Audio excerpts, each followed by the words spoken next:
kemudian ditarik ke Jakarta, gubernur sekali, menang. Kemudian 2 kali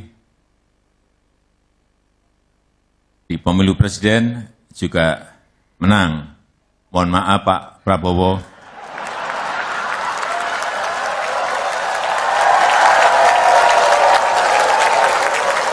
Kelihatannya setelah ini jatahnya Pak Prabowo. Tentu bicara soal kebangsaan, ya, soal bagaimana bangsa ini saat ini dan ke depan, baik mungkin sebagai menteri dan menhan atau juga sebagai sahabat.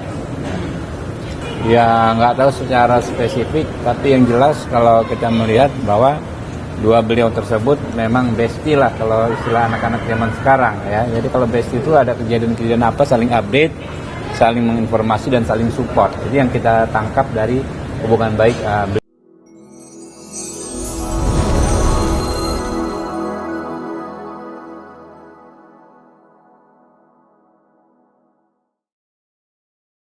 dan bisa lebih baik di masa yang akan datang.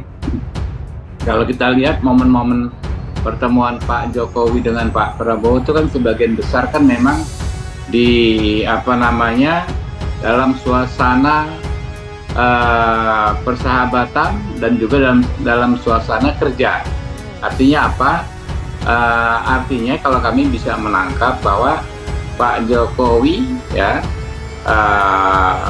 memposisikan Pak Prabowo memang juga orang yang tahu betul dinamika masalah saat ini dan tantangannya ke depan. Ya apa saja gitu loh. Dinamika saat ini, lalu ke depan bagaimana, kurang lebih seperti itu. Sehingga kalau kami mengatakan ya, menafsirkan Pak Jokowi sangat nyaman ya apabila di kemudian hari Pak Prabowo menjadi penerus, ya menurut kami itu hal yang masuk akal. Oke. Dalam hal ini adalah Pak Prabowo dan Pak Presiden, karena tafsir ini tentu tendensinya itu masing-masing. Oke. Pak Jokowi juga punya tendensi, Pak Prabowo juga punya tendensi, kan begitu. Nah, itulah wacana yang juga pada saat kunjungan menghadiri Rakernas dan setelah itu dibarengi dengan makan malam dengan Ganjar Pranowo, iya. Itu setiap politisi juga akan melihat kode-kode yang multitafsir. Jadi untuk PDI Perjuangan, hal yang terkait dengan tafsir-mentafsir ini kembali pada organ politik yang konstitusional, yaitu PDI Perjuangan sendiri.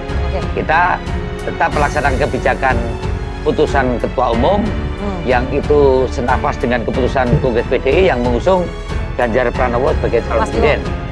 Dan itu jelas dan tegas. Maksud saya bukan sekedar kode atau politik gesture atau isyarat politik yang tadi juga disampaikan oleh Mas Habib.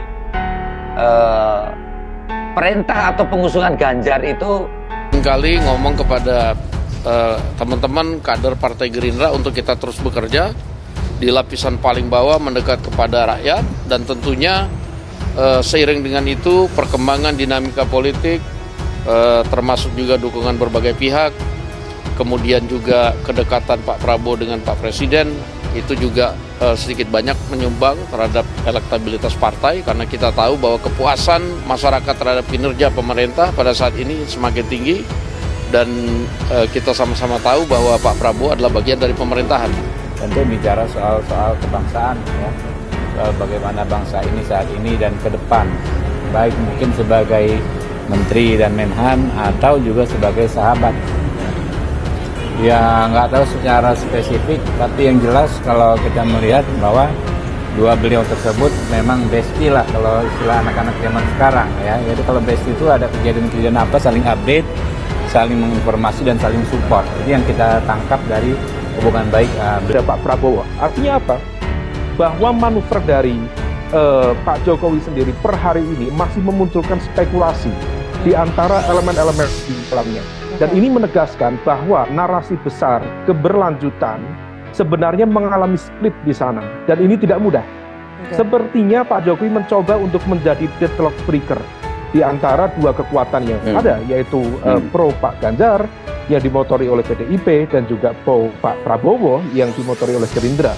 Tetapi pada saat yang sama, proses untuk menjadi deadlock breaker itu tidak mudah. Karena memang masing-masing memiliki agenda kepentingan dan untuk menyatukan itu tidak mudah. Nah, maka titik aman yang bisa dilakukan oleh seorang Joko Widodo adalah bermain dua kaki. Ending dari permainan dua kaki ini mau seperti apa tentu tidak mudah. Tetapi pesan yang disampaikan oleh sebagian teman-teman di PDIP rasanya cukup clear. Jika tidak bisa all out membantu Pak Ganjar,